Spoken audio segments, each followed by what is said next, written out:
Aw, crap! Kitty got wet! Naughty Dog's Uncharted series is one of my all-time favorites.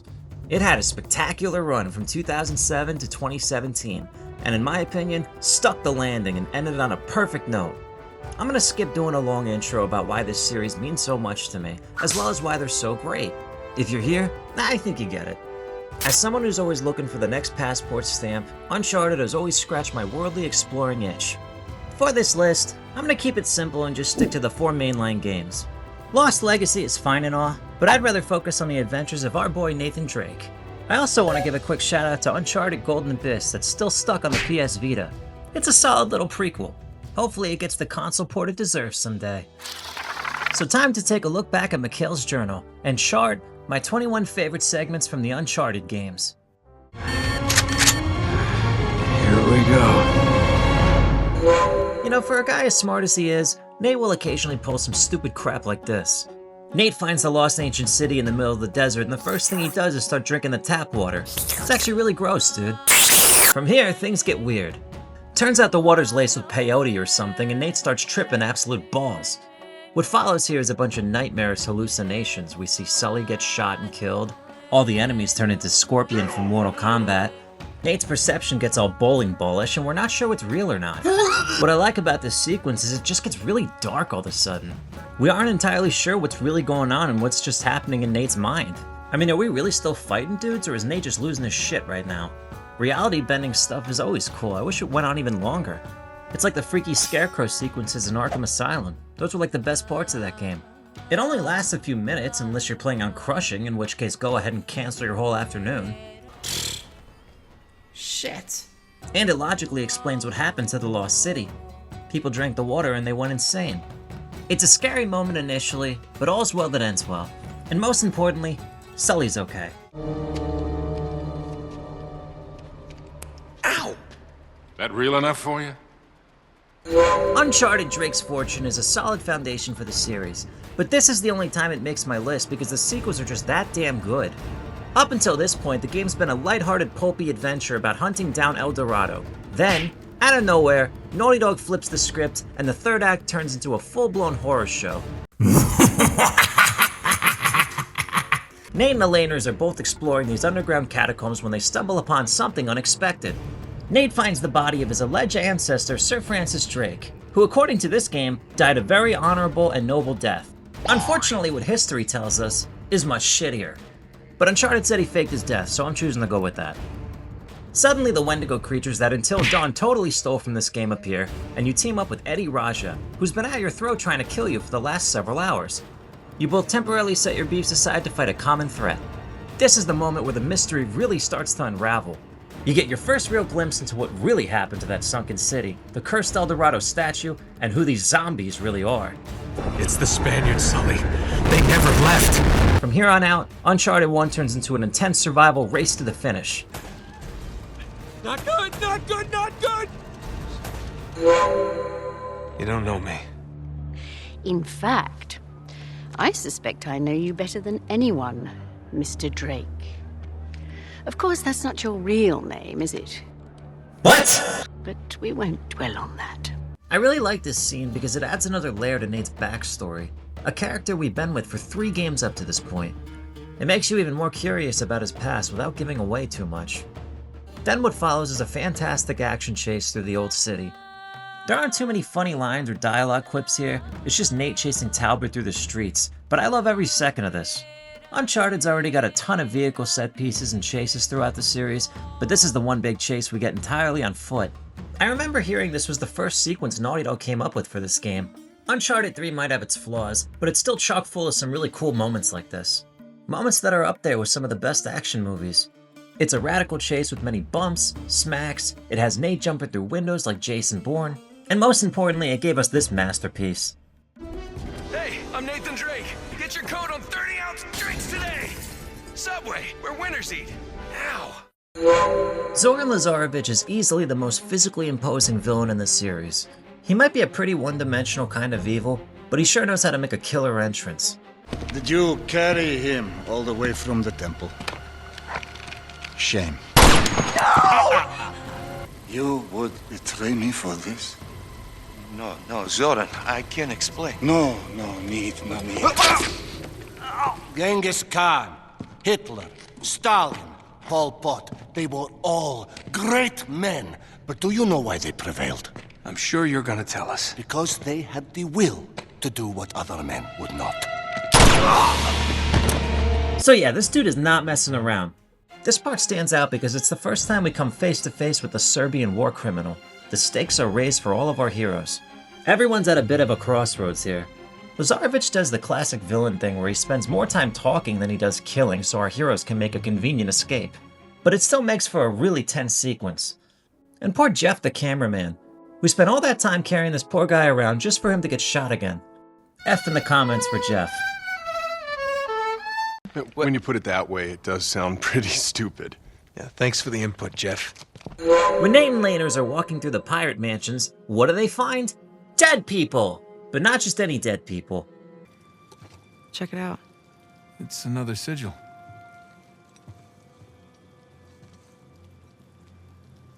Oh my god.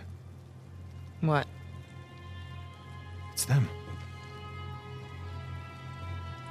Elena, these are the pirate captains that founded Libertalia. This scene hits particularly hard for a few reasons.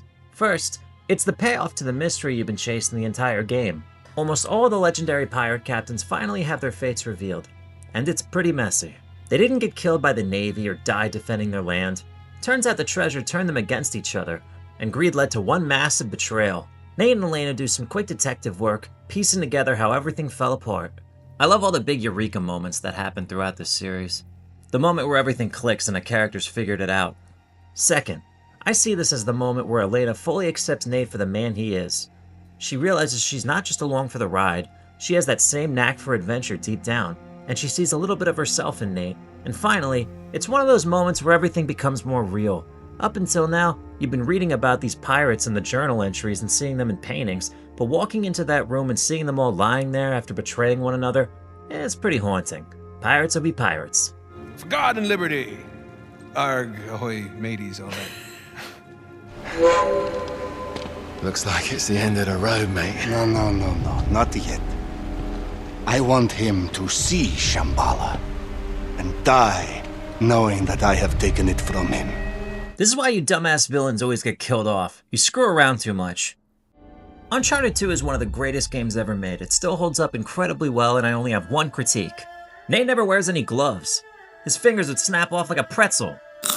All nitpicking aside, the moment you finally arrive at the gates of Shambhala, the legendary lost city you've been chasing for the entire game, it's absolutely spectacular.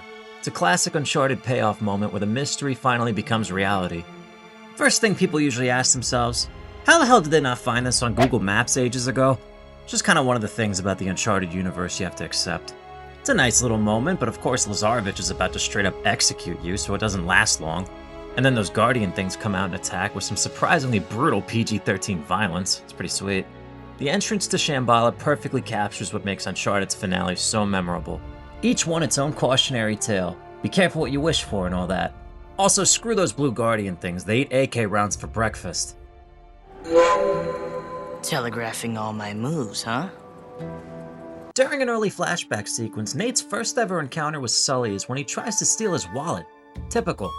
He manages to swipe the keys so he can lift the Francis Drake ring out of the museum, but he gets cornered and bitch slapped by the British lady. This is another foot chase showcasing that Nate's been breaking everything he touches for a very long time. And it also shows that Sully has always had his back. What enhances this chase sequence is that freaking awesome Spanish guitar track. Take a listen. Bastard!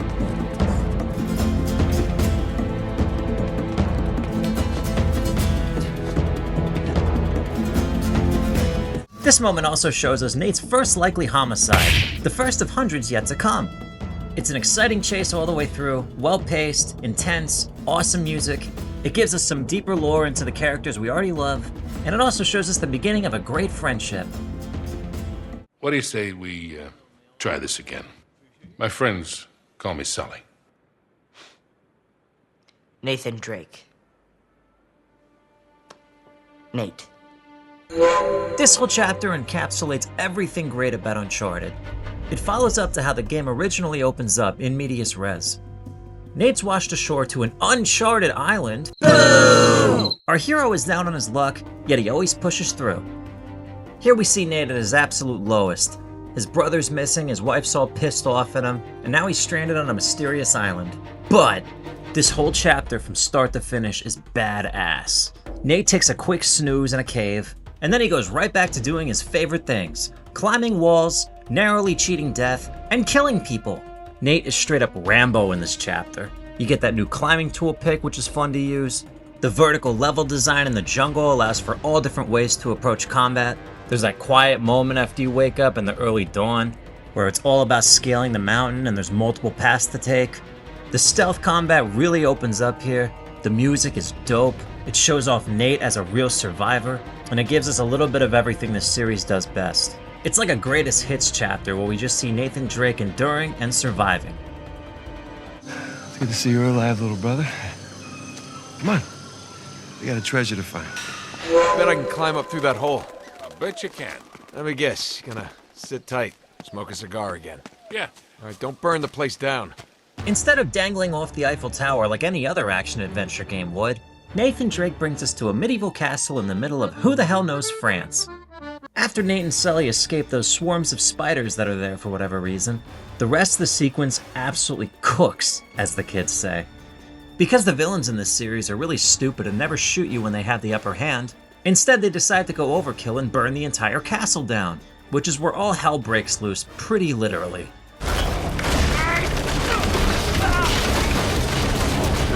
I mean, while it always is fun watching Nathan Drake dangle off of things, you gotta give credit to my man Sully here too. He's gotta be pushing at least 60 here, and I mean, look at him go. What an absolute freaking beast. The castle is insane. It's madness, it's total hellfire from start to finish, it's got a classic crash cam, it's insanely dangerous, and man, just imagine the hot splinters.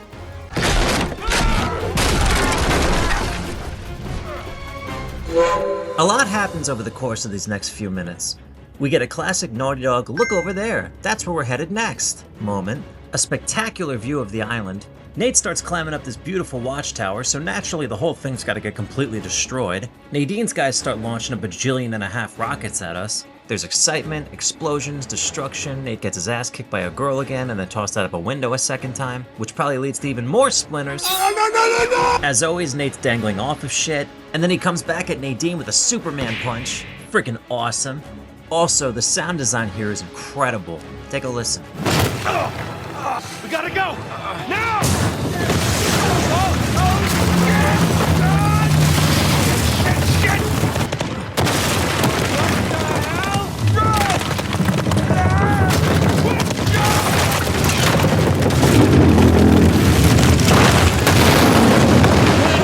Thanks. The liar revealed trope in stories is usually pretty overdone, but the way Uncharted 4 executes it is brilliant. Just enough to get him his freedom, okay? His freedom? Nathan. Yeah, guy who broke him out, Hector Alcazar. He owes him a lot of money. Whoa, what the hell are you talking about, Nate? Hector Alcazar died in a shootout in Argentina like 6 months ago. I'm the one that got Samuel out. What makes this twist so crazy? You actually play through Sam's story earlier on about breaking out of prison, only to find out it was all bullshit. Initially, you feel betrayed right alongside Nate, but after a few playthroughs, I've come to understand why Sam did it. He obviously loves his brother. I mean, he'll literally take a bullet for him. But he also knows Nate has moved on. Nate's built a life, he found Elena, he found purpose beyond treasure hunting. Sam never got that chance. For all those years rotting away in that Panamanian prison, Avery's treasure became the one thing that kept him going. If he let go of that obsession, then all those lost years and all that suffering, it would have felt like it was for nothing. Replaying the game after you learn the truth gives every infliction of his performance new meaning. He isn't lying because he doesn't care about his brother. He's lying because he can't let it go. It took a long time for Nate to move on past the obsession, and Sam knew that being a Drake brother meant that you'll always carry the obsession with you, and he exploited that. So obviously, while Nate's not totally innocent either, Nathan was able to move on and find a life outside the hunt, and Sam never truly escaped the prison he built in his own mind. Nate. Oh, Sam. Jesus, no. Listen, Avery's treasure was ours. It was always ours. I left my light for you. You know, I have zero interest in ever going on a cruise in my life, but you gotta admit, they make for pretty awesome set pieces.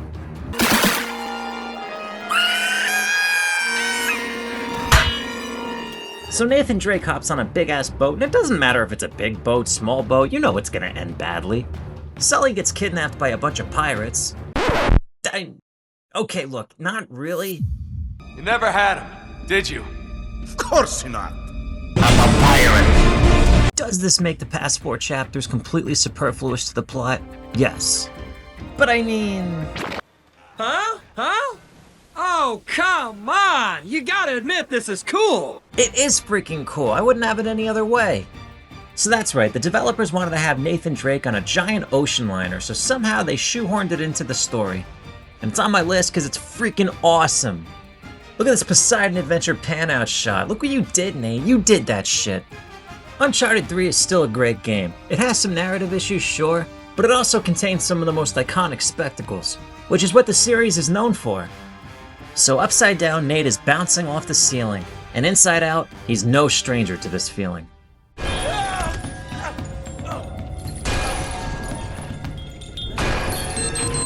What the fuck? Speaking of callbacks, the final chapter in Nathan Drake's story is perfection. I couldn't have written a better ending myself. Serving as the beautiful crescendo to the entire Uncharted saga, this finale is so good it just had to crack my top 10. What a wasteful Everything about it lands. It all ends with a sense of hope, there's closure, satisfaction, and they have a daughter now! Right before the epilogue, Nate and Elena realize that living a normal life is just super boring and lame, so instead they find a perfect balance. Elena wishes to revive her own show, Nate wants to keep dangling off of stuff, and they make it so. Fast forward about 15 years and we're playing as Cassie down at the shore house. Through the eyes of their daughter Cassie, you get to discover Nate and Elena's achievements over the years. Cassie starts digging through Nate's closet, which is packed with relics from his adventurous past. And her discovery leads to this. Well, just that photo of you two and Sully. With a bunch of Spanish-looking treasure. And a shotgun. Nate and Elena finally get to tell their daughter the story of everything that happened, from the very beginning. This was bound to happen sometime. Maybe we should just tell her. They finally spill the beans. Nate passes down the crap torch to his daughter. Bullshit. Language. Crap. Better. Bringing one of the greatest sagas in gaming history to the most satisfying conclusion I ever could have asked for. Bravo, Naughty Dog. Now please, just like Nate said, sometimes you just gotta choose what you're going to keep and what you're going to let go. Let this one go. It's earned it.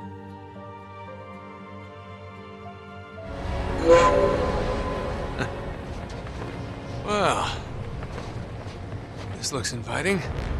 Without ever understanding a single word he's saying, Tenzin somehow ends up being one of the best companion characters in the entire Uncharted series. Tenzin is the man. He rescues Nate from the brink of death, puts up with Nate being a total wise-ass. Yeah, good luck, pal. I mean, that's almost impossible to... Oh, you did it. Nice. And on top of all that, dude's a total mountain goat. He even gives Nate a run for his money. Hey, what's the big hurry? Hello? These are snow boots, not track shoes. I love the way Naughty Dog was able to build such strong chemistry between two characters despite such a massive communication barrier. You might not understand a thing this guy's saying, but you do understand that he is the ultimate wingman. Fun little piece of trivia here. The chemistry between Nate and Tenzin during these chapters actually inspired the relationship that eventually became Joel and Ellie in The Last of Us. So over time, Nate and Tenzin become ride-or-die homies. Once again though, no freaking gloves! Neither of them! They both take turns saving each other's asses. Tenzin is a total badass. Nate is a total smartass. Exactly. That's what I was thinking. And together they uncover the truth behind the legendary Chintamani stone. What would a man become? Looks like Avery built himself a panic cave. Yeah, I wonder where this goes. Guess we're gonna find out. Alright, let's face it. In real life, this would be the worst thing ever. You ever seen those videos of people cave diving? Or worse yet, they get stuck? Upside down? Don't look that up, it's really bad. Yet despite how freaky this chapter is, it's weirdly cozy too, and that's thanks to gaming's greatest couple right here.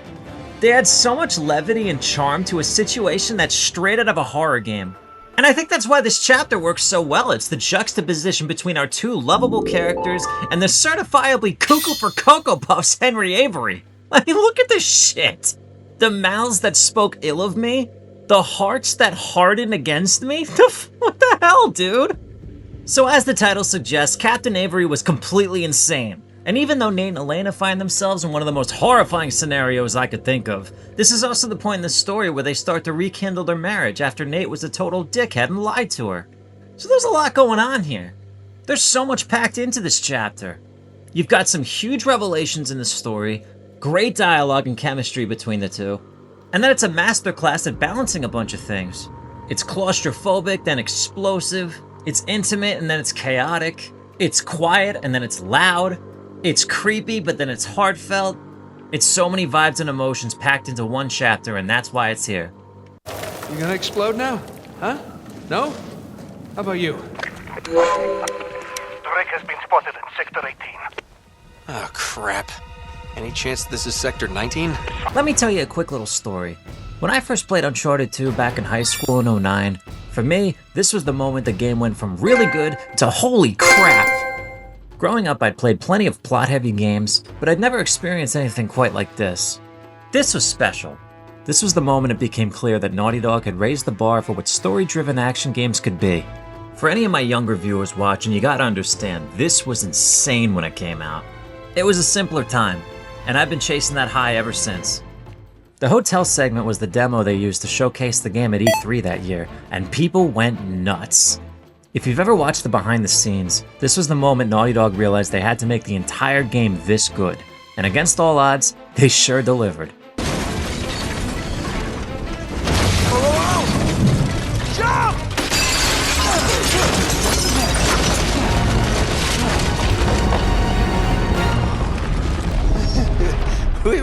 We were almost in that. And then it just keeps going. And that's why we used to call them the Naughty Gods. As much as I love Uncharted 1, 2 is the game that cemented the series as a household name. And this was the first big sequence where I knew we'd be talking about this series for a long time. And here I am almost 20 years on making a video on it because that's how big of an impression it made. Na salud. Bada bing, bada boom.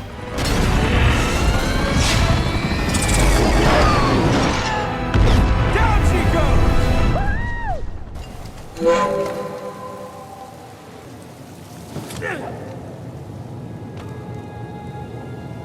my god, that's Avery's ship.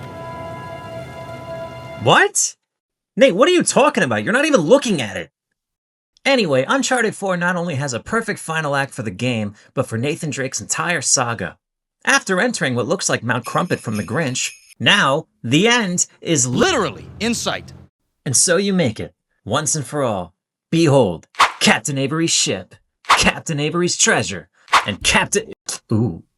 It's Avery and 2. They killed each other. Wow, what a shocking revelation. It's almost like... Everyone obsessed with his treasure gets what they deserve. Wait, don't tell me, are we about to get into a freaking sword fight? On guard, dickhead. Okay, that's awesome. You do not get more of a badass final showdown than this. It's so freaking good. It just hits everything. Cinematically, narratively, symbolically, it does it all.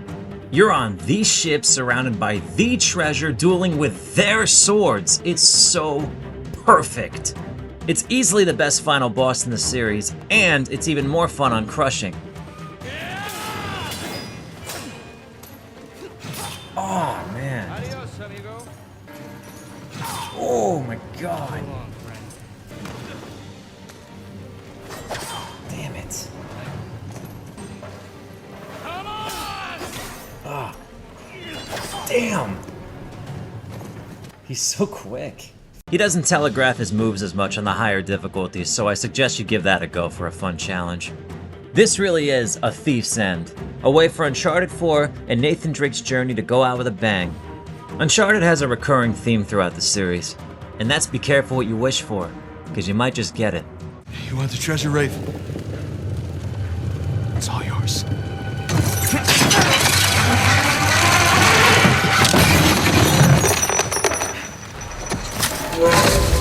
Oh no. Tenzin! Alright, here we go. The top 5. After Nathan and Tenzin are done screwing around in the mountains, they find that Tenzin's village is under attack. You, Tenzin, and the rest of the villagers armed with freaking crossbows take on Lazarevich's entire army. And these villagers put up a hell of a fight, man. Which is already very cool. But then this rolls in. What? Holy shit! Oh crap. Jump! Jump!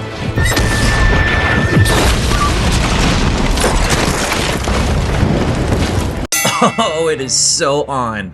Nate and Tenzin against a freaking tank.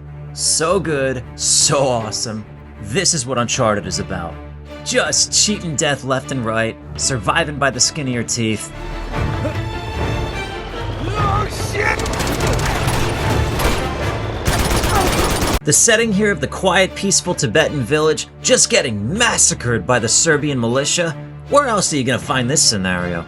What a crazy predicament to be in. This whole bit is just mayhem, and this tank really has it out for you. It feels like its own character even. This whole segment feels much more desperate. It feels like war. A frantic battle of nature versus machinery.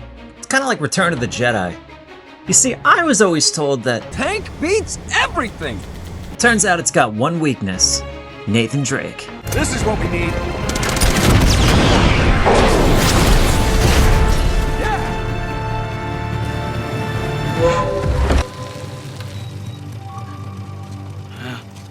There it is.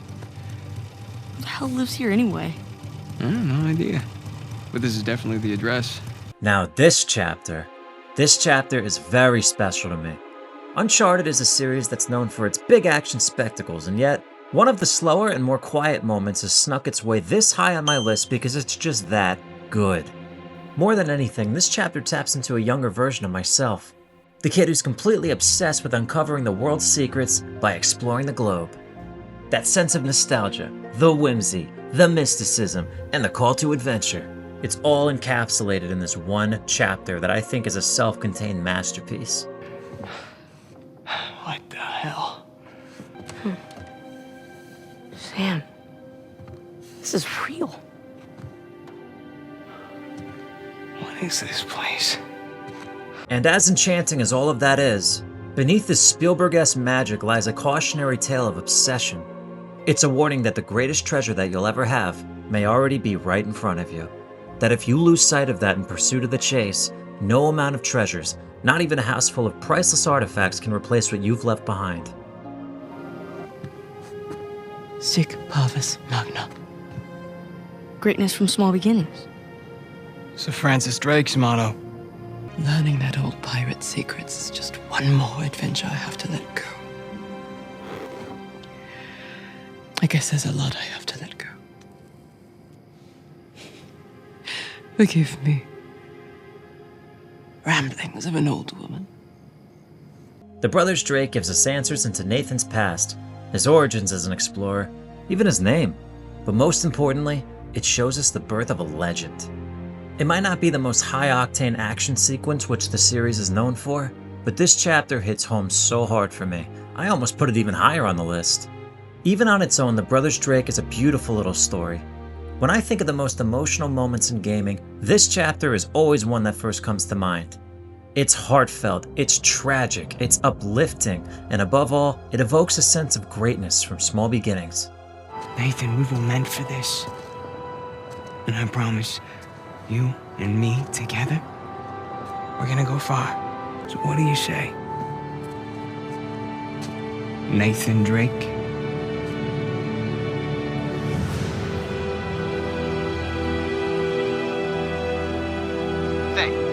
Nate.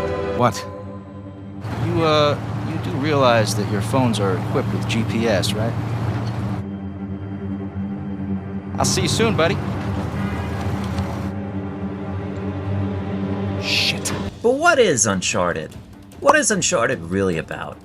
Look, as much as I cherish the Brothers Drake chapter I just talked about, the top 3 moments of this video are the ones that truly define this series. I think that's Sam's tower. Oh, that's definitely Sam's tower. And this moment, holy crap, man, this moment.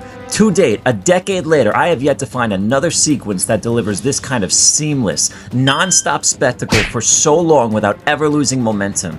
As soon as that truck shows up, the following 10 to 15 minutes are just incredible. If you've played this, you know exactly what I'm talking about. It is so tight. You good? Great. Boy, How do we get to Sam? just keep heading downhill. Brilliant. From a technical standpoint, this sequence is a marvel. I honestly think it's Naughty Dog's most impressive spectacle that they've put out to date. Your biggest foe here is this armored truck, and he chases you down for miles. This dude does not give a shit about collateral. The amount of destruction you caused to this already abject, poverty-stricken city probably sets its residents back another 30 years. So, nice one, Drake. Eventually, though, you run out of road, and Nate pulls off one of his craziest stunts yet. Nate! Nate! Here, take the wheel. What? Get out of your goddamn mind. Yep, probably.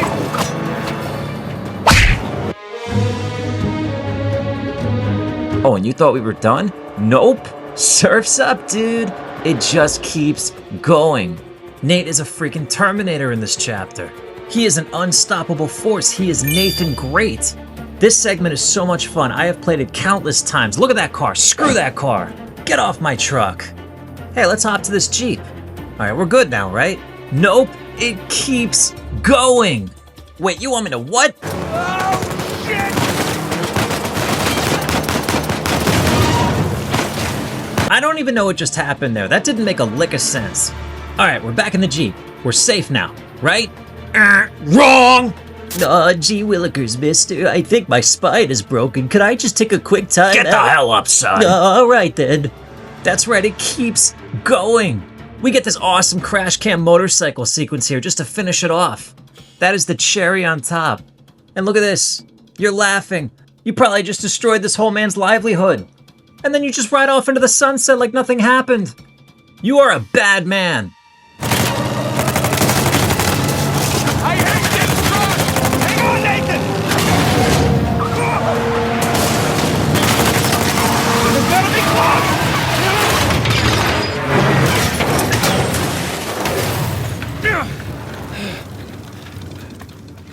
Holy shit. Man, that's a big plane. Let's be honest. This is a 1,000,000 to 1 shot. When I almost lost you before, You're not gonna. I just can't do that again.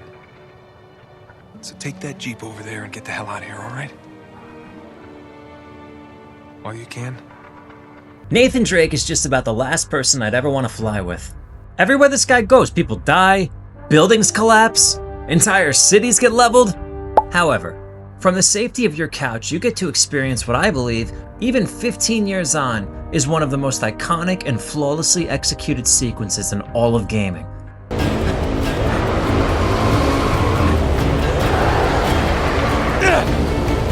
Hey! Deja vu, right? This whole part is so freaking hype. Elena once again proves why she is the absolute GOAT. Nate sneaks onto the plane in spectacularly dangerous fashion. And it doesn't take long before everything goes plain wrong. Haha, up top. Now listen, this sequence is short. It's very short. It doesn't go on like the Madagascar city chase we talked about. It's over before you know it. However, that being said, sometimes less really is more. Even if you've never played Uncharted before, chances are you've seen this bit or something directly inspired by it. The cargo plane chapter from this 2011 PS3 game became one of gaming's most iconic blockbuster moments. And its influence can still be seen across movies, TV shows, and video games trying to capture the same magic all this time later. Let's talk about this! It's not just one of the greatest moments in Uncharted, I think it's one of the greatest action sequences ever put to screen. Beat for beat, it is so brilliantly designed, so perfectly paced, so batshit insane, I had to place it here. For all of Uncharted 3's flaws, Naughty Dog fired on all cylinders when it came to the action, and this is that game's crowning achievement. It's the most gloriously over-the-top moment, not just in Uncharted 3, but in the entire series.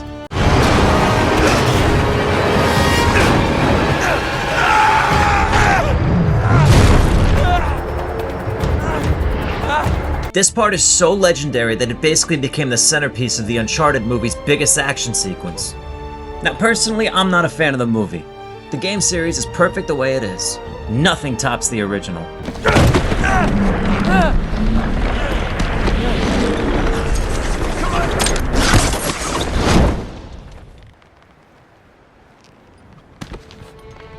Oh, thank God.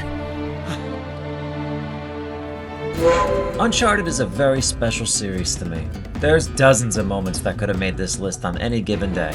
Now, before I get to number 1, let's take a moment to celebrate this series with some honorable shoutouts.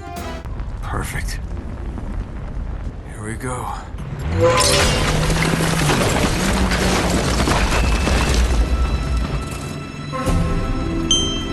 Well, come on!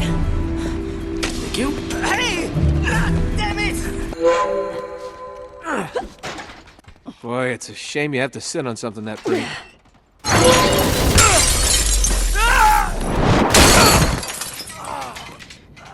Get him! Hey, you spilled my drink! This one's like that. Where we are? Here's the ballroom. Let me see if I can clarify. Catch! Wait, what? Oh, crap. Hey, I got it!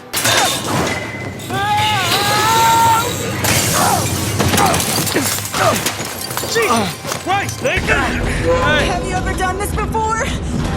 of course! You just jump, count to 5, and pull the cord. Now go! Okay, you just jump, count to 5, and pull the cord. How hard could that be? Yeah.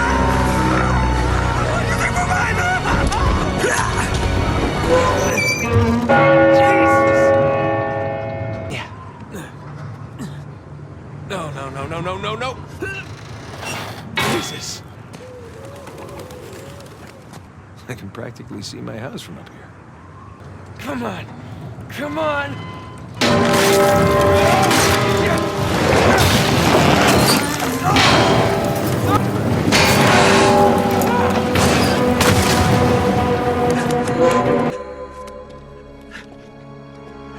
Don't trust Drake. I won't let you!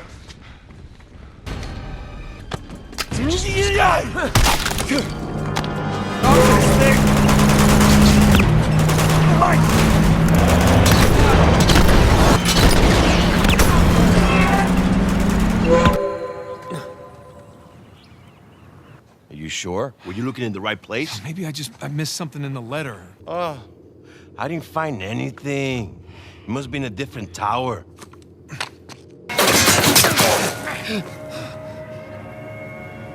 Sam, no. Give me your other arm. Come on, reach! No! Sam! Right below! We have to hurry.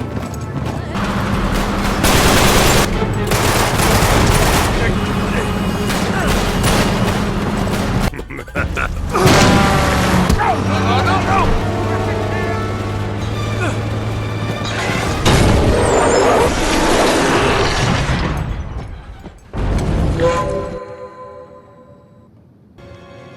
Here they come. Take cover. I'm surrounded. Back in business. Eat plastic. Crash Bandicoot. How do you make it go? Push the start button. I knew that. All right. I got it. He should learn to climb. Climbing's always helped me. Ugh, why did I do that? It's a ship graveyard.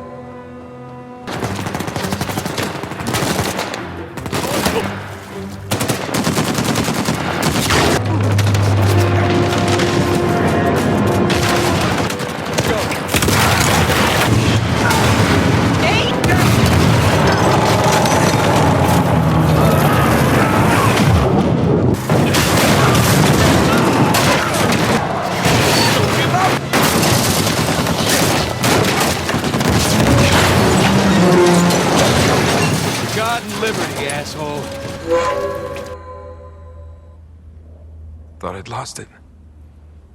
Here's the thing, kid. We don't get to choose how we start in this life.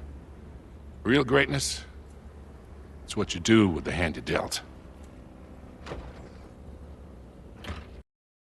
Well, we all knew this was coming. I mean, was there ever any doubt? If you're an Uncharted fan, you probably saw this coming before you even clicked on the video. Where to even begin? Actually, that's perfect. Let's start with the intro. Next to BioShock, I'd say Uncharted 2 has the greatest opening to a game ever. Instead of ending on a cliffhanger, Naughty Dog literally starts you off on one. And this bit was so memorable, they made a callback to it in the 4th game. Got shot? Hanging from a derailed train in the Himalayas? Yeah, that actually happened. But it's not just the intro. When you finally catch back up to the train around the midway point of the game, these several chapters you spent on this thing are up there with some of the greatest levels in gaming history. You climb, shoot, fistfight, and blast your way through what feels like miles of this locomotive. It's so freaking hype. What Naughty Dog managed to accomplish here is honestly pretty ridiculous. The train segment brings together Uncharted shooting, melee, platforming, and cinematic flair, all while seamlessly shifting environments and driving the narrative forward. It's one giant, continuous, fluid, incredible action sequence, and it's one of the best there ever was. Never before has playing as a dude in jeans made you feel like such a badass. After the sleeper hit success of Uncharted 1, no other developer had ever outdone themselves with a follow-up the way Naughty Dog did with Uncharted 2. In 2009, we had never seen anything come close to this level of technical innovation. When this game released, it set a new benchmark for the entire genre. Everyone wanted to be like Uncharted. And that all started with the idea of Nathan Drake on a moving train. They showed the industry how to elevate what was possible, making this one of the most significant levels in all of gaming.